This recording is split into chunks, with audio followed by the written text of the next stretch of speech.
பராசக்தி படத்துக்கு தடை விதிக்க வேண்டும் என்பதை ஒரு இயக்கமாக சிலர் நடத்தி கொண்டிருந்தனர். அந்த படத்துக்கு தடை விதிக்க கூறி தணிகை அதிகாரிக்கு தந்திகள் குவிந்தன.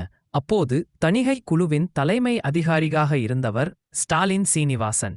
இவர் மணிக்கொடி என்ற இலக்கிய பத்திரிகை நடத்தி புதுமைப்பித்தன் போன்ற முற்போக்கு எழுத்தாளர்கள் புகழ் பெற காரணமாக இருந்தவர்.